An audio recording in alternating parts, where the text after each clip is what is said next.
warahmatullahi wabarakatuh. Kita bukakan majlis ini dengan umul kitab Al-Fatihah.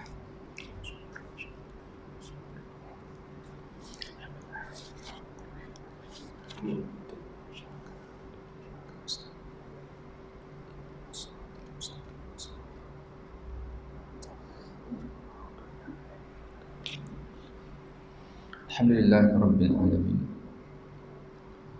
Alladzi khalaqal mauta wal hayata liyabluwakum ayyukum ahsanu amalan wa huwal azizul ghafur. Asyhadu an la ilaha illallah wahdahu la syarika lah wa asyhadu anna Muhammadan abduhu wa rasuluh. Allahumma fashalli wa sallim ala hadzal nabiyil karim wa ala alihi wa ashabihi wat tabi'in wa tabi'ihim bi ihsanin ila yaumiddin. Qala rabbi shrah li sadri wa yassir li amri wahlul 'uqdatam min lisani yafqahu qawli. Rabbi zidni ilma warzuqni fahma wa'afini. Qala Allah ta'ala fil kitabil aziz, a'udzu billahi minasyaitonir rajim. Ya ayyuhalladzina amanu taqullaha wal tanzur nafsum ma qaddamat lighadin wattaqullaha innallaha khabirum bima ta'malun. Shadaqallahu azim. Alhamdulillah teman-teman, dengan limpah rahmat Allah pada malam ini dapat kita sekali lagi sama-sama hadir ke surau yang penuh berkat ini untuk kita sama-sama mengerjakan sembahyang berjemaah, seterusnya menghidupkan sunnah Rasulullah SAW di zaman yang penuh dengan kefasadan dan kemungkaran ini. Mudah-mudahan amal ibadat kerja buat kita ini diberikan ganjaran dan balas yang baik oleh Allah Subhanahu Wa Taala.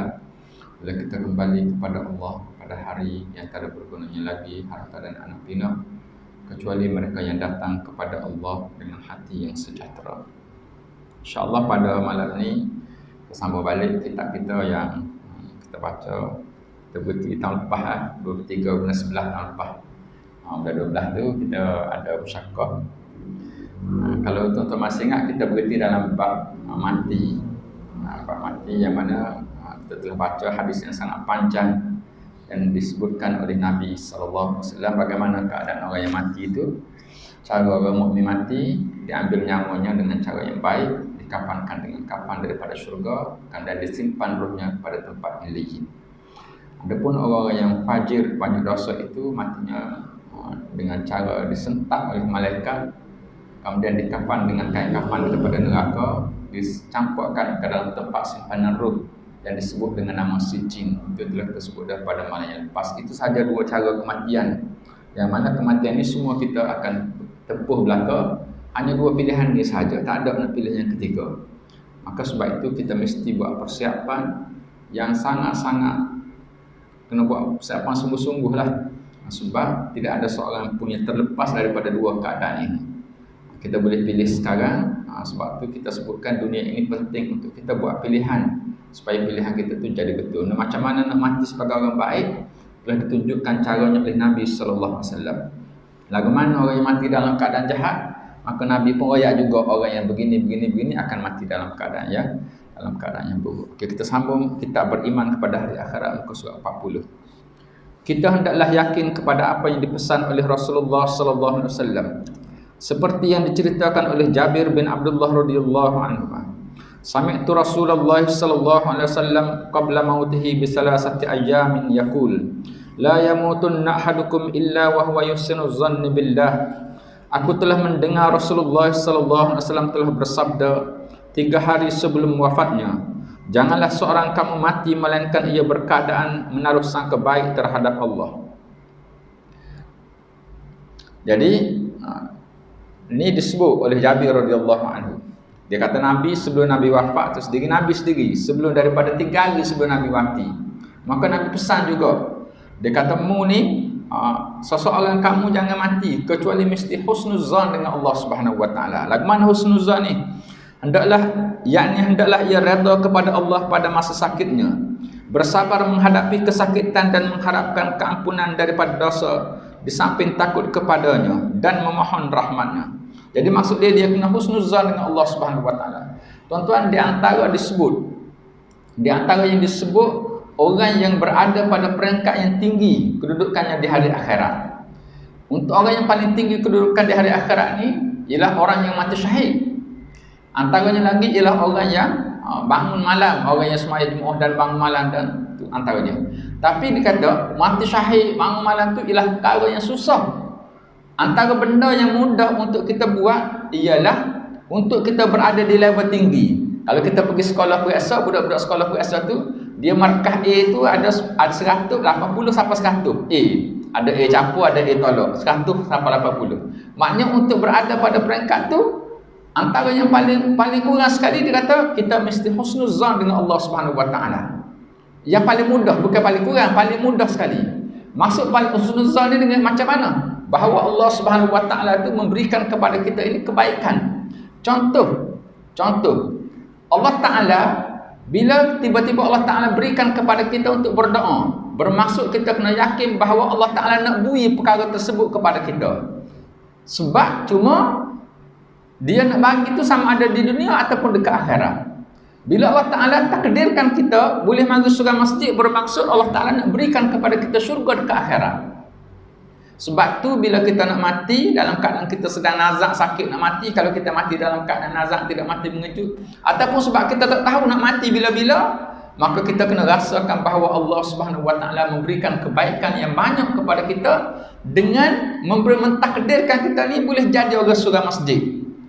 Pasal apa Allah Ta'ala jadikan kita orang surga masjid ni? Sebab dia nak bagi kepada kita balasan syurga. Ini husnuzan dengan Allah Subhanahu Wa Taala. Kalau tidak, Allah Ta'ala takdirkan seseorang tu dia mati, dia lahir sebagai anak siapa-siapa yang tidak Islam, bukan muslimah, daripada anak orang kafir semua sekali. Sebab Allah Ta'ala nak bagi kepada dia kedudukan dia. Sebab bila diberi pilihan atas dunia ni dia tak nak. Lalu kita katakan ada satu soalan yang sangat-sangat nak menunjukkan bagaimana bijaknya syaitan itu menggoda umat manusia. Sehingga timbul satu soalan. Ada seorang ustaz mengajar berkenaan dengan bab iradat Allah Ta'ala. Iradat Allah Ta'ala ni maksud dia Allah Ta'ala itu berkehendak. Dia bertanya ustaz tu. Dia kata, ustaz, lagu mana Allah Ta'ala tu dia berkehendak? Mengikut kehendak dia, tak ada siapa-siapa boleh paksa dia. Lalu walaupun kita semayang, walaupun kita puasa, walaupun kita beramal, Allah Ta'ala berkehendak untuk kita masuk dalam neraka, dia kata. Soalan. Lagu mana nak jawab? Menangis ustaz tu jawab. Dia kata macam mana seorang Muslim boleh su'uzan sampai gitu sekali dengan Allah Ta'ala? Su'uzan. Maksud su'uzan tu, walaupun buat baik, dia kata Allah Ta'ala boleh neraka juga. Sedangkan tidak ada satu pun ayat Quran ataupun tidak ada satu pun hadis Nabi yang menyatakan bahawa Allah Ta'ala nak masuk ke dalam neraka. Tak ada, kecuali orang yang kafir saja. Innallaha yaghfiru dzunuba jami'a. Innallaha la yaghfiru man yushraka bihi wa yaghfiru ma duna dzalik. Sesungguhnya Allah Ta'ala tidak mengampunkan orang syirik, dan Allah Ta'ala ampun belaka orang lain. Tiba-tiba soalan ditanya, kita buat baik dah, tiba-tiba Tuhan berkehendak. Sifat berkehendak Allah Ta'ala tu nak bagi kita masuk dalam neraka. Maknanya ini orang yang su'uzan dengan Allah Ta'ala tak boleh. Dalam keadaan sekarang pun tak boleh. Masa nak mati lagi tak boleh. Sebab tu bila kita nak mati, dalam keadaan kalau kita mati dalam keadaan kita sedar, kita sakit, dah kita dah nazak dah, kita mesti merasakan bahawa Allah Ta'ala nak memasukkan kita ke dalam syurga. Sebab tu dia jadikan kita orang Islam. Sebab tu dia jadi kita orang kaki surga masjid. Sebab tu dia jadikan kita ni orang boleh beribadah. Sebab pun dalam hadis yang lain Allah Ta'ala, Nabi sebut, Allah Ta'ala berfirman dalam satu hadis kudusi, ana inda zanni abdi bi, aku mengikut seperti mana yang hamba aku sangka.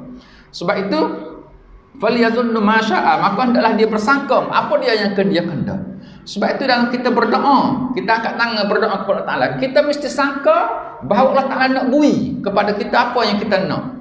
Cuma kalau dia tak bui atas dunia, dia akan bui dekat akhirat. Tapi dalam bab masalah kematian ni, jangan kita mati dalam keadaan bersangka buruk dengan Allah Subhanahu Wa Ta'ala. Jangan kita mati, jangan kita. Sebab tu bila berlaku kepada kita, kita sakit, kita apa semua sekali mesti ada kebaikan dia. Tadi ada kebakaran dekat Taman Islam dah. Jangan bersangka buruk. Kebakaran ni, habis harta. Sahabat-sahabat kita, ustaz-ustaz kita habis harta, habis rumah. Jangan bersangka buruk dengan Allah Subhanahu Wa Ta'ala. Mesti di sana ada kebaikan yang sangat besar yang Allah Ta'ala nak berikan. Sewaktu Sayyidina Ali ditanya, orang tanya kepada Sayyidina Ali berkenaan dengan keadaan pemerintahan dia. Dia kata masa zaman Abah Kadu comel apa semua sekarang ni dulu kamu setelah kerajaannya jatuh, dia jatuh daripada khalifah naik Muawiyah. Lagu mana dia kata tak molek dah sekarang ni orang Islam. Maka Sayyidina Ali jawab, al khairu ma kana. Yang terbaik ialah yang berlaku sekarang.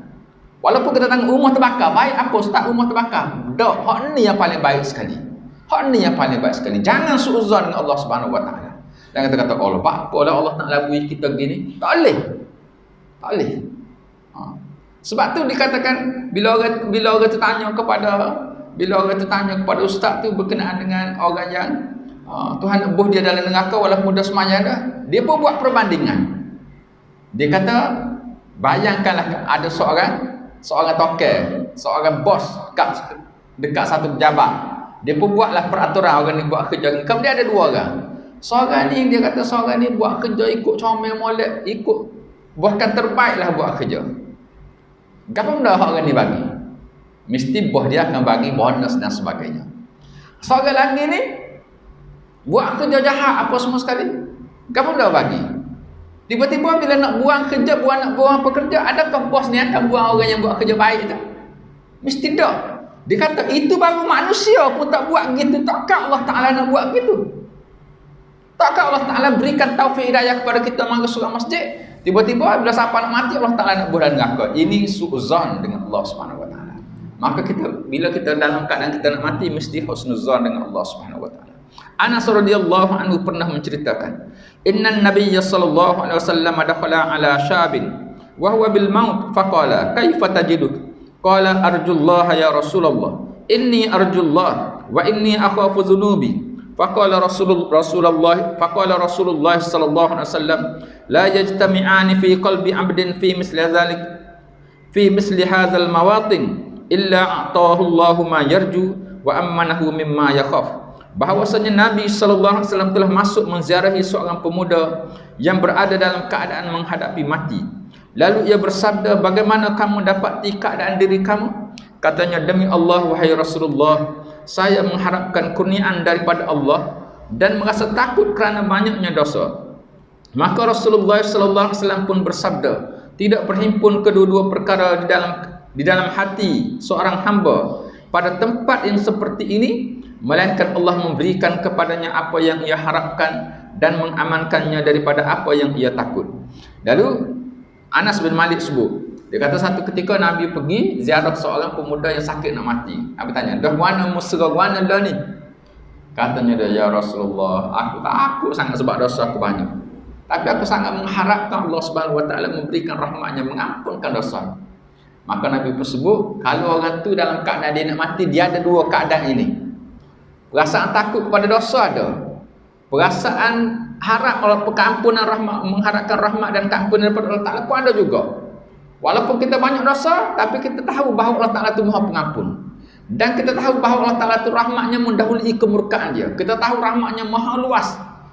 Maka pada masa tersebut Nabi kata, orang ni dia akan diamankan daripada apa yang dia takut dan dia akan diberikan apa yang diharapkan, iaitu rahmat daripada Allah Subhanahu Wa Taala. Jadi hal ni Nabi sebut benda ni supaya menjadi panduan kepada kita mesti berada dalam keadaan biasa ni, maka kita kena takut dengan dosa kita. Sebab orang munafik memandang dosa itu seperti lalat yang hinggap di hidungnya, maka di tepi itu lalat pun lari. Tapi orang yang beriman menganggap dosa itu seperti bukit yang akan menghempapnya. Maka sebab tu dalam keadaan biasa. Tapi dalam keadaan mati, kita mesti merasakan bahawa semua dosa kita akan diampunkan oleh Allah Subhanahu Wa Taala kerana sifatnya yang maha pengampun. Banyaklah kisah-kisah yang disebut dalam Al-Quran, disebut dalam hadis-hadis berkenaan dengan bagaimana Allah Subhanahu Wa Taala mengampunkan. Dalam kisah yang membunuh 99 orang, Allah Taala ampunkan dia. Kan 99 orang tu kisah yang kita selalu dengar tu, padahal dia menzalimi orang lain. Dia menzalimi orang lain, Allah Taala ampunkan dia. Kerana pengampunnya Allah Subhanahu Wa Taala. Lagu mana dengan orang zalim yang dia bunuh tu? Allah Ta'ala rahmatnya sangat luas. Allah Ta'ala menggantikan mengikut apa yang dikehendaki, memberikan kebaikan kepada sesiapa yang dikehendaki. Kalau ikut kita kan, dia zalim orang, dia banyak lagi nak kena balahan hak kezaliman itu. Tapi disebutkan bahawa dia dikafankan oleh malaikat yang datang daripada syurga. Walau bagaimana sekalipun seseorang itu menghadapi kesakitan, janganlah ia berharap untuk mati dengan penyakit itu. Kerana disebut dalam hadis yang sahih bahawa Rasulullah sallallahu alaihi wasallam telah melawat bapa saudaranya Abbas radhiyallahu anhu yang sedang sakit dengan tenaknya dan ia berharapkan mati. Lalu Rasulullah sallallahu alaihi wasallam bersabda kepadanya, "Ya am, la tatamannal maut fa innaka in kunta muhsinan fa in tu'akhkhara tazdadu ihsanan ila ihsanik khairul lak wa in kuntu musian fatastaqtab min asaatik khairul lak fala tatamannal maut." Wahai bapa saudaraku, janganlah kamu mengharapkan kematian. Maka sesungguhnya jika kamu dalam keadaan mengerjakan kebaikan, jika ditangguhkan matimu, bertambahlah amal baikmu di samping amal baik yang telah sedia ada, dan ia menjadi lebih baik bagimu. Dan jika kamu berada dalam kejahatan, jika ditangguhkan matimu, lalu kamu meminta keridaan Allah dari kejahatanmu itu, ia pun menjadi kebaikan kepadamu. Janganlah kamu mengharapkan mati. Kalau penat setengah mana pun, jangan nak mati. Jangan nak mati. Sebab apa benda? Sebab dengan bertambahnya umur kita, maka kita akan tambah kebaikan kita. Akan tambah kebaikan kita. Mungkin kalau kita mati sekarang ni, kita ada dalam pahala sembahyang subuh esok. Kalau kita tak mati lagi, maka esok masuk subuh kita boleh sembahyang subuh, paling tidak. Lepas tu kesabaran, pahala kesabaran dalam keadaan menanggung tu, pahala kesabaran tu diberi oleh Allah Subhanahu Wa Taala. Sebab tu bila Nabi pergi melawat saudara dia Abbas yang sedang sakit, Abbas ni sahabat Nabi, sahabat besar, bukan sahabat kecil-kecil, pak saudara lagi. Hak tu pun bila berhadapan dengan ujian berat, sakit ni, dia matilah. Kita pun tak lagi. Maka sebab tu Nabi ajar kepada kita. Kadang-kadang orang mati pun tak apa dah. Kadang kita dengar orang cakap gitu dah. Tak boleh. Walaupun sakit setara mana pun, jangan minta nak mati. Sebab Nabi kata, kalau kamu tak mati lagi, maka dipanjangkan umur kamu. Sedangkan sebelum ni kamu dalam kebaikan, maka panjangnya umur itu yang ditangguhkan itu menambahkan kebaikan kamu.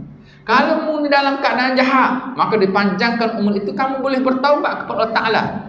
Maka itu juga kebaikan bagi kamu. Sebab tu dalam hadis disebut khairun nas, sebaik-baik manusia man tala umruhu wa hasuna amaluhu, ialah orang yang panjang umurnya dan baik amalannya. Maksud dia lagu mana? Nak banding orang yang umur pendek dengan orang yang umur panjang yang dua-duanya melakukan kebaikan. Mana baik? Baik orang umur panjang lah. Orang umur 50 buat kebaikan, kemudian umur sama-sama beranak, sama-sama buat kebaikan belaka. Seorang mati umur 50, seorang mati umur 60. Mana baik? Baik orang mati umur 60 lah. Baik orang mati umur 60 lah. Kalau orang buat kejahatan belaka, sama-sama ni mati umur 50, wasarun nas man tala umruhu wa sa'a amaluhu. Seburuk-buruk manusia ialah siapa yang panjang umurnya dan buruk amalnya. Kalau dia buat kejahatan siapa umur 50, mati. Hak ni sambung kejahatan dia sampai umur 60 mati.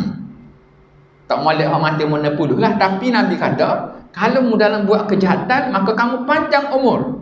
Mungkin dalam 10 tahun tu dia berlaku peristiwa kepada dia, dia dengar kuliah ke salah orang goyak pada dia, menyebabkan dia bertaubat. Yang masa 10 tahun tu, maka itu juga kebaikan bagi dia. Maka kita jangan meminta nak mati walau sebesar mana ujian sekalipun. Jangan minta nak mati. Walaupun sakit duduk jelepet sekalipun nak mati, jangan minta nak mati. Dia kata ustaz sedap belaka lah, ustaz dah kena. Fa in kana la budda fa'ilan falyakun. Allahumma ahyini ma kanatil hayatu khairal li wa tawaffani in kanatil wafatu khairal li.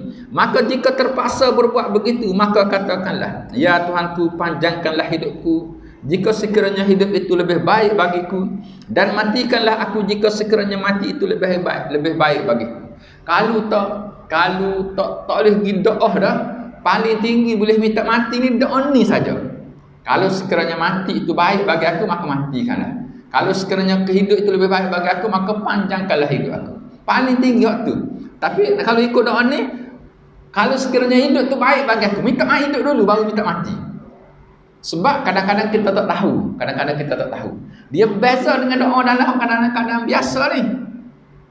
Dalam keadaan biasa, kita minta kepada Allah Ta'ala apa yang kita nak. Kita tak nak, ya Allah, ya Tuhan, aku tak tahu mana baik. Hak apa benda kita nak, kita minta. Dan supaya Allah Ta'ala berikan dalam apa yang kita minta itu kebaikan. Kita nak tukar kata baru, ya Allah, saya nak tukar kata baru, ya Allah. Kita tak doa, ya Allah, kalau kata baru ni baik bagi aku, maka berilah kata baru. Tak doa gitu. Sebab doa gitu tu tidak kena cara berdoa. Bila kita berdoa satu perkara, ya Allah, aku nak kata baru. Kalau kata baru tu baik untuk kita, nescaya Allah Ta'ala akan berikan. Kalau benda tu tak baik untuk kita, nescaya Allah Ta'ala akan hindarkan. Nescaya Allah Ta'ala akan hindarkan. Kecuali benda yang ada dua pilihan, yang dua-duanya baik, yang kita buat istiqarah. Yang dua-duanya baik, buat istiqarah. Maknanya kamu dua-dua baik. Biasanya orang istiqarah ni nak kahwin lah. Nak kahwin dua. Nak kahwin seorang lagi. Bini bidah, isteri pertama bidah. Calon ada dah dua orang, nak kahwin hak mana? Tu istiqarah. Tu istiqarah. Tapi kalau dalam keadaan satu saja, kita tidak istiqarah. Kita minta apa yang kita nak. Kalau benda itu baik, nescaya Allah Ta'ala berikan. Nescaya Allah Ta'ala akan berikan kepada kita. Maka kalau tak tahan sangat sakit, tak tahan sangat ni, ataupun berat sangat ujian ni, maka minta paling tinggi ialah, wahai Tuhan, kalau mati hidup ni baik bagi aku, panjangkan umur aku. Kalau mati itu baik bagi aku, maka matikanlah aku. Sa'ad bin Mu'az, sewaktu dia kena anak panah dalam peperangan Khandaq, dia doa lagu mana kepada Allah Ta'ala? Ya Allah, kalau sekiranya perang ni belum habis, maka jangan kau matikan aku. Luka hak tengah mengalir darah tu tiba-tiba berhenti. Kemudian berlakulah peristiwa peperangan Bani Quraizah. Maka Bani Quraizah menyerah, maka minta supaya bagi keputusan tu. Puak Quraizah tu minta supaya keputusan orang yang bagi hukuman kepada dia tu ialah orang yang dia setuju. Tak nak Nabi bagi hukuman. Maka Nabi pun lantik Sa'ad bin Mu'az daripada kalangan ketua Ansar Puak Aus, ketua kaum Aus, ketua Puak Aus daripada kalangan orang Ansar. Yang amanah Aus tu dia ada hubungan dengan orang Bani Quraizah. Lalu Sa'ad bin Mu'az pun pergi, jatuhlah hukuman seperti yang kita semua tahu. Semua orang lelaki dibunuh, orang perempuan semua ditawan, semua hartanya diambil sebagai harta rampasan perang. Lepas pada itu bila dia balik kemah dia, maka dia kata, kalau perang habis dah, ya Allah, matikanlah aku. Sebab apa benda? Tiba-tiba luka tu pecah balik, darah habis, kemudian mati Sa'ad bin Mu'az. Tapi nak sebutnya ialah dia doa tu nak minta hidup lagi kalau perang tak habis lagi. Nak minta hidup kata mana. Maka bila habis tu, dia kata perang dah habis. Kalau perang dah habis, Allah, apa nama dia, bukan doa masa tu. Disebutkan bila dia balik kemah dia, tiba-tiba luka dia pecah.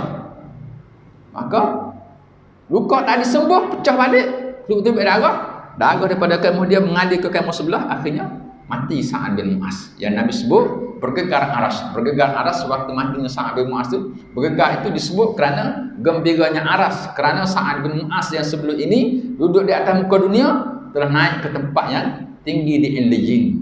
Kita sebut nanti insya-Allah.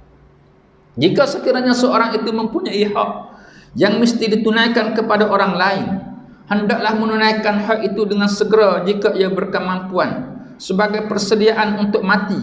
Kalau ia tidak mampu, hendaklah berwasiat, kerana sabda Rasulullah sallallahu alaihi wasallam, "Man kanat indahu muzlimatun li akhihi min irdihi aw malihi falyu'addiha ilaihi qabla an ya'ti yaumal qiyamah la yuqbalu fihi dinarun wala dirhamun in kana lahu amalun salihun ukhidha minhu wa atiya sahibihi wa illam yakul lahu amalun salihun ukhidha min sayyiati sahibihi fahumiyat alaih." Sesiapa yang ada pada dirinya perkara melakukan kezaliman terhadap saudaranya, sama ada maruah atau harta benda, maka hendaklah ia menunaikan hak saudaranya dengan meminta halal atau menunaikan kepadanya sebelum tibanya hari kiamat, yang tiada diterima lagi padanya dinar dan dirham, yakni wang emas dan wang perak.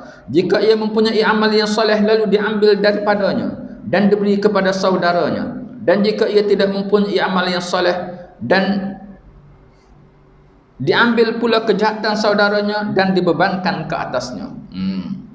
Kalau ada buat kezaliman dengan orang lain, hak ni sangat-sangat bahaya. Sebab kezaliman ni kadang-kadang orang kita buat benda kezaliman, dia tak rasa benda tu zalim. Sebab zalim ni kita lagu mana? Bila dia pukul orang, kita kata zalim. Sebenarnya zalim ni menceroboh orang lain sama ada maruah ataupun harta benda dia. Zalim. Maka dikatakan kalau ada kezaliman kepada orang lain, maka selesaikan di atas muka dunia ni. Hak ni Tok Guru Aziz pesan banyak kali sangat. Dia sendiri menunjukkan contoh. Tok Guru Ajadi pun menunjukkan contoh yang sangat-sangat kita tak erti nak kata. Tak erti nak kata lagu mana orang. Boleh ada orang macam ni. Boleh ada. Gapo benda Tok Guru Ajadi pengarang kita ni sebut. Sewaktu orang duk kata ke dia macam-macam ni, dia kata kan? Dia kata saya maafkan ke semua orang yang kata menzalimi saya. Sebab dia kata saya mari ni, saya bawa Islam ni, saya nak buat orang ni masuk syurga belaka. Kalau dia menzalimi saya, kalau saya tak maafkan dia, dia tak boleh masuk syurga. Sehingga diambil kebaikannya diberikan kepada saya. Saya tak nak, saya maafkan dia semua. Kita dengar ucapan ini, payah nak cari orang macam ni. Payah nak cari Tok Guru macam ni. Tok Guru ramai nak balas sama-sama ustaz. Tapi Tok Guru Presiden kata, saya maafkan ke semua orang. Sebab tu agak kau sedar ada kata dia. Dia tak reti. Bila Tok Guru maaf dia, kau sedar kata, kau berat kata. Kita kata lagu mana kan? Tok Guru nak sebut, kalau kamu menzalimi orang lain di Mesir, akan dibayar dengan 70 tahun sembahyang dekat akhirat. Sebab tu duit orang itu tuan jangan ambil. Sebab tu kita tegaskan sama-sama. Kalau orang buka permohonan untuk orang miskin, kita orang kaya, jangan ambil. Kerana itu menzalimi hak orang lain. Itu menzalimi hak orang lain. Kan banyak sekarang ni dah. Banyak. Kerajaan kita buka dana tu dana ni. Maka kadang-kadang kita tengok orang ada tanah dah minta tanah lagi, maka menyebabkan dia menzalimi orang lain. Maka minta maaf sekarang, minta halal sekarang, kalau tidak kena minta maaf dekat akhirat, dan di akhirat tidak dibayar dengan wang ringgit. Tidak dibayar dengan wang ringgit. Tuan-tuan tahu kisah Tok Guru Aziz. Tok Guru Aziz ni sewaktu anak dia ditangkap kena ISA, dia sebut dalam kuliah dia. Dia sebut nama dua orang. Dia kata saya tidak maafkan dia. Dia doa dalam doa dia. Dia kata orang ni, dia kata wahai ya Allah, kalau mu nak hidayah kepada orang ni, mubilah hidayah kepada dia supaya tidak melakukan kezaliman. Kalau tidak, mu tutup pintu hati dia. Siapa gitu sekali marah. Sewaktu anak dia ditahan di bawah ISA, kalau tuan-tuan ingatlah. Lepas tu sewaktu dalam sehari 2, 3 hari sebelum nak mati, keluar kenyataan dalam surat khabar. Kenyataan daripada Tok Guru Aziz, dia kata, saya maafkan semua orang yang menzalimi saya. Zalim ke apa benda? Kalau kita nak tahu, apa benda zalim dia? Zalim dia orang tu ingat anak dia. Bila dia ingat anak dia, dia kata tak pasal tak reti, dia kata ingat anak kita tak boleh tidur tengah malam. Itu zalim. Menzalimi orang lain. Sebab tu, bila kita duduk rumah kita, contoh kata kita duduk merah mutu, brong, jiran kita tak boleh tidur. Zalim. Banyak. Sebab tu siapa-siapa ada hutang, bayar atas dunia ni. Cari jalan. Kalau kita tak boleh nak bayar ni, sebab tu kita kena doa minta kepada Allah Ta'ala, ya Allah, kalau aku ada menzalimi orang siapa-siapa, maka bagilah jalan supaya selesaikan urusan kezaliman ni di atas dunia. Supaya selesaikan urusan kezaliman ni di atas dunia. Jangan bawa dekat akhirat.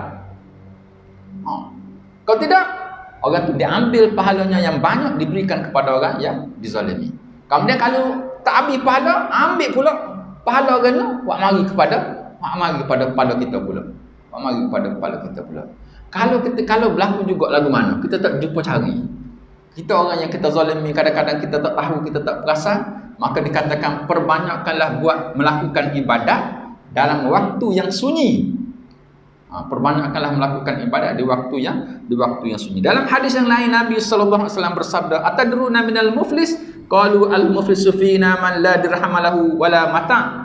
Faqala innal muflisa min ummati ya'ti yaumal qiyamati bi salatin wa siyamin wa zakat wa ya'ti qad syatama hadza wa daraba hadza wa qazafa hadza wa akala mala hadza wa safaka dama hadza wa daraba hadza fa yu'ta hadza min hasanati wa hadza min hasanati fa in faniyat hasanatu qabla yuqda ma alaihi ukhidha min khatayahum faturihat alaihi summa turiha finnar. Adakah kamu tahu siapakah orang yang muflis? Mereka menjawab, yang muflis di kalangan kami ialah orang yang tiada wang dan harta lagi.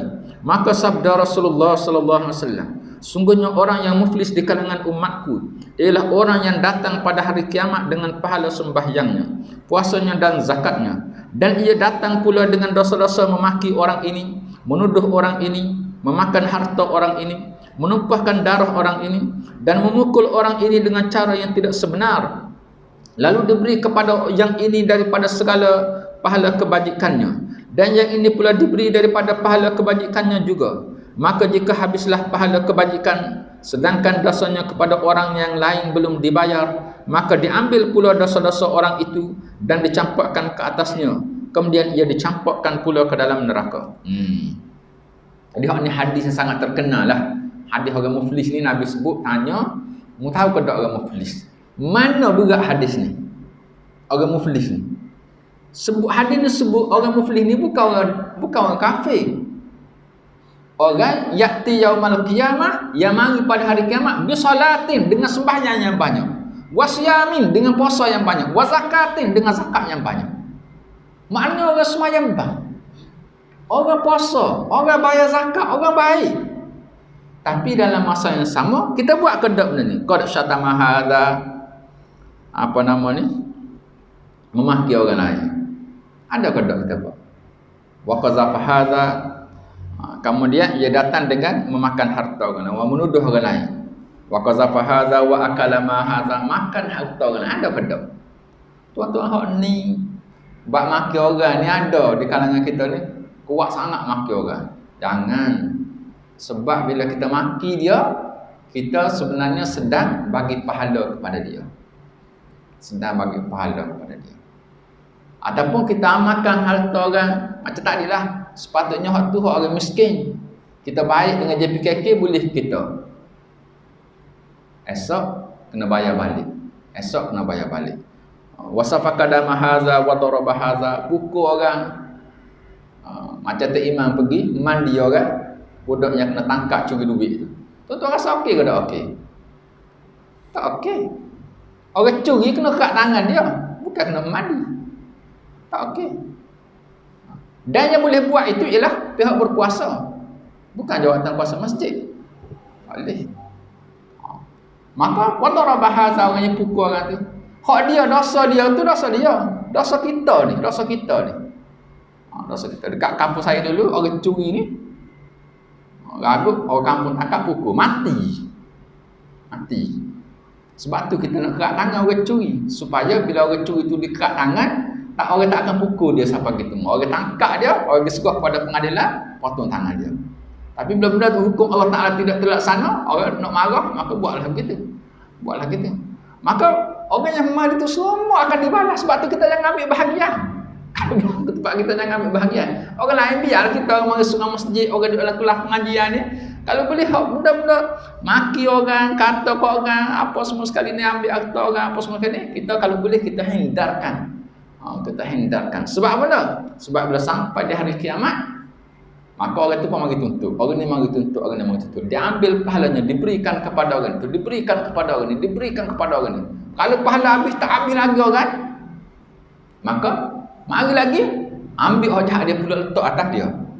Maka faturiha finnar, dicampakkan ke dalam neraka. Sebab tu dikatakan dosa dengan Allah Taala, kita bertaubat dengan Allah Taala, maka Allah Taala itu Maha Pengampun. Tapi dosa dengan manusia ni, maka dia kita tak kena bayar dekat akhirat, tak kena bayar kalau kita tak bayar dekat dunia. Sebab tu kata Tok Uni Aziz, kalau orang tahu dahsyatnya dosa dengan manusia ni, dia akan pergi minta maaf. Walaupun dia minta maaf, orang tu pijak muka dia. Tak tahu lah setara mana. Agak-agak kalau kita pergi maaf, dia pijak muka kita, kita minta maaf ke tak? Lagu mana? Kalau kita ada dosa dengan orang, gini perbahasan dia. Kita ada dosa dengan orang, kalau kita pergi royak dia, berat kita ni, lagu mana nak buat? Maka di situ dia kata kalau kita pergi royak ke dia, maka dia boleh terima dalam keadaan yang baik. Kita pergi royak dia, minta ampun, minta maaf lah, apa-apa kena bayar ke apa. Tapi kalau sekiranya kita pergi royak dia tu, maka akan berlaku kemudaratan yang lebih besar. Pada masa tersebut dia kata jangan pergi royak dia, kita mendoakan kebaikan untuk dia, orang yang kita zalimi.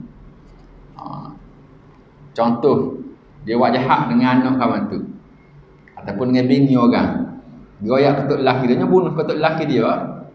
Jangan goyak. Jangan goyak. Minta ampun dengan Allah Subhanahu wa taala. Dan dosa itu sebenarnya dosa dia dengan Allah Subhanahu wa taala. Minta ampun dengan Allah Subhanahu wa taala, doakan kebaikan kepada orang yang dia zalimi.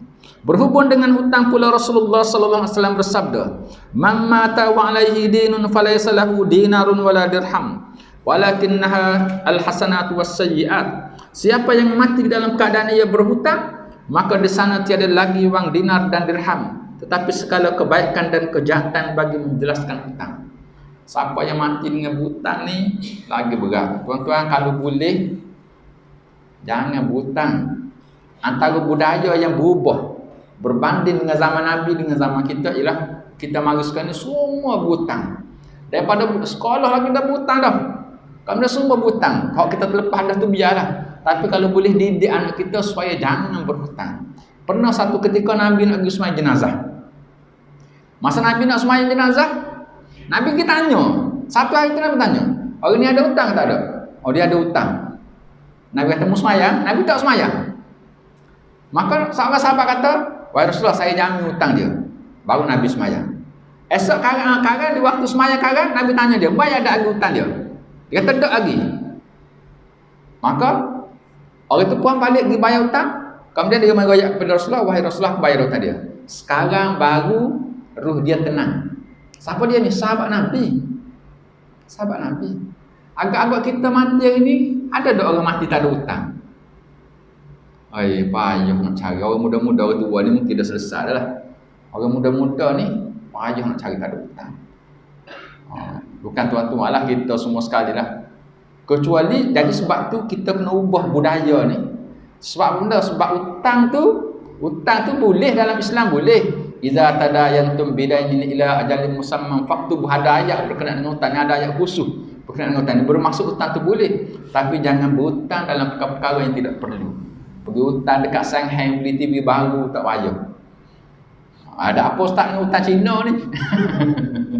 Tak payah. Sebab kalau kita hutang Cina ni, hutang kafir bayar ke tak? Bayar. Dekat akhirat bayar.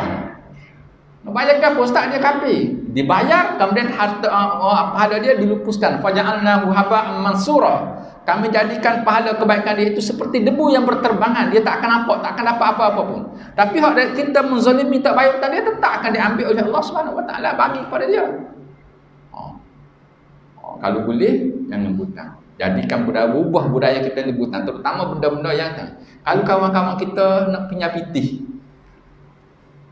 Kawan-kawan nak pinjam pitih. Kalau sikit bagi jelah. Tak payah hutang lah. Orang kami pinjam pitih 10 riyal, kalau tak ada pitih nak beli ke tak. Ambil lah 10 riyal, tak payah hutang 10 riyal. Kita hadiah lah ke dia, kita sedekah je ke dia 10 riyal. Sebab kalau hutang, payah dia dengan kita dekat akhirat besok. Payah dengan dia. Kalau banyak, mari pinjam 2,000 Kalau tak ada pitih, nak pergi pinjam dengan bank. Pinjam dengan bank. Kalau sikit, mari 10 riyal, ambil. Tak payah bayar, senang. Tak payah bayar, senang. Sebab benda? Sebab, apa nama ni? Dekat akhirat besok, tak ada lagi kecuali dibayar dengan pahala. Sebab tu orang kadang-kadang hutang orang kadang. Satu ketika berlaku dekat kampus saya dulu. Kampus saya dulu, orang nego. Orang nego ni biasanya hutang. Banyak hutang kita berasa nego, ada hutang dengan orang, dah ada hutang dengan kita. Sampai sekarang pun ada lagi orang tak bayar hutang kita. Ada. Lagu mana dia dekat akhirat tu, wallahualam. Lagu mana? Tahu. Tapi sekarang ni kita tuntut supaya dia bayar. Sebab kita bukan nego seorang, kita nego 2 orang. Di Kelantan dulu ada satu kes terkenal dekat dalam Pudi. Dia nego 2 orang. Tiba-tiba orang ni mati. Dia baik, kawan 2 orang ni baik. Bila mati, kawan dia ni goyak kepada waris dia. Saya tak ingat jumlah dia. Kata saya 50,000. Dia kata si mati ada hutang dengan saya 50,000. Waris kata ada bukti. Dia kata tak ada. Kena bayar ke tak? Kalau tuan-tuan jadi waris, bayar ke tak? Tahu kan? Bukan sikit, bukan 5 riyal ni, 50,000. Tapi memang hak ahli waris, al-bayyinatu 'alal mudda'i. Kata hutang, kena tunjuk bukti. Lalu lagu mana? Rasulullah sallallahu alaihi wasallam sebut ad-dainu dinanin. Faman mata wa huwa yanwi qada'ahu fa ana waliyuhu wa man mata wa huwa la yanwi qada'ahu fa dzakal ladzi yu'khadhu min hasanatihi laisa yawma idzin dinarun wala dirhamun. Hutang itu ada dua jenis. Maka siapa yang mati dalam keadaan ia berhutang dan berniat untuk membayarnya, maka akulah yang menjadi walinya. Dan siapa yang mati dalam keadaan ia berhutang dan ia tidak berniat untuk membayarnya, maka itulah yang diambil daripada amal kebaikannya. Tiada lagi pada hari itu dinar dan dirham untuk membayar hutang itu. Jadi kalau dia mati tu dalam keadaan dia nak bayar, tapi dia mati mengejut tak ada nak bayar, hak tu Rasulullah jamin hutang tersebut. Maka Rasulullah akan gantikan untuk orang yang hutang itu dengan kelebihan-kelebihan yang lain dekat akhirat besok. Tidak diambil pahalanya diberikan kepada itu sebab dia memang nak bayar. Cuma tak dan lagi. Jadi sebab tu dalam hutang yang kita buat hutang sekarang, hutang yang berjaruah ni, hak tu tak apa, hak tu sebab kita memang nak bayar, potong gaji ke mana ke tak apa. Tapi tak apa-apa, Nabi tanya, orang ni hutang tak, Nabi tak semayang. Tapi yang satu lagi memang ada orang jenis buta tak nak bayar. Dia memang buta tak nak bayar. Kita diminta tak saya bayar. Dia tukang motor baru. Tu tukang sokeh ke tak? Tak okey, dia kena bayar hutang dulu. Dia tak boleh beli motor baru. Oh, beli motor baru. Dia kata kalau tak beli kita nak sign juga orang ada motor. Nak sign lah hutang dan motor kena bayar. Dan bagi orang yang memberi hutang, setiap hari diberikan pahala sedekah kepadanya sebanyak mana yang dia berhutang tersebut. Dia bersabar. Wa in kana zu usratin fa nazratun ila maisarah. Sekiranya orang yang berhutang itu dalam keadaan yang sukar, maka hendaklah dia tunggu kepada sehingga dia mendapat kemudahan. Kalau gitu keadaan dia, dia susah tak apa, kita beri tangguh. Pada masa tersebut kita boleh pahala seperti mana orang yang bersedekah dengan jumlah yang tersebut. Sebab tu kalau Ustaz saya dulu, Ustaz Abdul Mahdi Mahmud, dia kata kalau orang mari minta hutang dengan kita kena bagi. Dia kata pahala bagi sedekah dengan bagi hutang, dia kata besar pahala bagi hutang. Ini Ustaz saya, wallahualam, dia mana. Sebab dia kata setiap hari bila kita bagi hutang, setiap hari kita mendapat pahala sedekah sebanyak mana yang kita beri hutang. Tapi gitu lah. Siapa yang hutang niat tak bayar ada tak? Ada. Kawan saya dulu, dia kerja di Singapura, duduk di Johor. Dia habis kerja di Singapura tu dia pergi beli barang. Kedai Kod Memos dulu ada Kod Memos tu, tengok ada Kod Memos. Dia beli tu memang dia niat dah. Dia beli radio hi-fi tu untuk kemudian dia beli dia balik Kelantan. Kod Memos cari tak dia lah. Maka dia tak bayar. Kena bayar ke dekat akhirat? Bayar. Dan hutang yang sebegini tidak dijamin oleh Nabi sallallahu alaihi wasallam. Adapun kita berhutang sebab kita susah, sebab kita nak bayar, maka yang tu dijamin oleh Nabi sallallahu alaihi wasallam. Dan orang yang berhutang ni kedudukan dia sampai wal gharimin, layak untuk menerima harta zakat.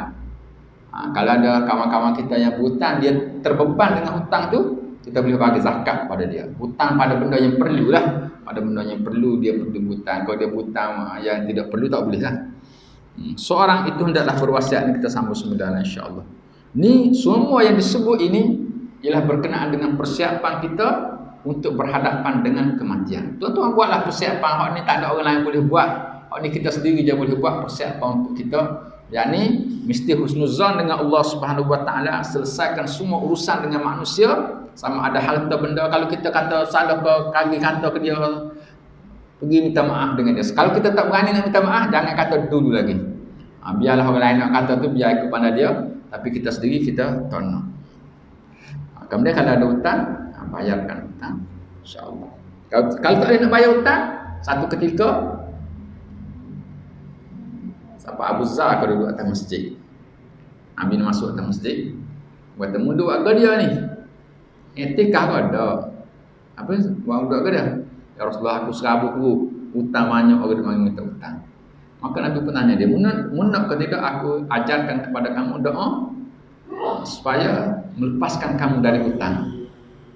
Dia kata nak. Maka Nabi pun ajar dia, Allahumma inni a'udzubika minal hammi wal hazan wa a'udzubika minal ajzi wal kasal wa a'udzubika minal jubni wal bukhl wa a'udzubika min ghalabatid dain wa qahrir rijal. Siapa yang banyak hutang baca doa ni. Pagi, petang, siang, malam, pas malam baca doa ni, Allah Taala akan berikan kepada dia jalan keluar daripada belit hutang tersebut, insya-Allah. Jadi sekadar itu, wallahu alam. Semua tetangga majlis apa ada soalan?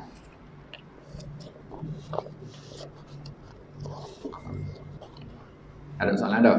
Tetangga majlis dengan tasbih kafarah dan surah Al-Nasr. Subhanakallahumma wa bihamdika asyhadu an la ilaha illa anta astaghfiruka. Bismillahirrahmanirrahim. Asrina insana fi khusr illa alladziina amanu was-salihati wa tawassaw bil-haqqi was-sabr. Bismillahirrahmanirrahim. Rabbana shrah lana sudurana wa yassir lana amrana wahlul 'uqdatam min lisanina yafqahu qawlana. Rabbana zidna ilma warzuqna fahma wa fid din wa sallallahu ala Muhammadin wa ala alihi wa sallam. Alhamdulillah. Qabbalallahu minkum. Assalamualaikum warahmatullahi wabarakatuh. Ini ada mohon sumbangan untuk mangsa kebakaran di Taman Islam Bakau Tinggi, Cukai Kemaman, 7 buah rumah. Kebanyakan rumah ustaz-ustaz, tabung ada disediakan di belakang.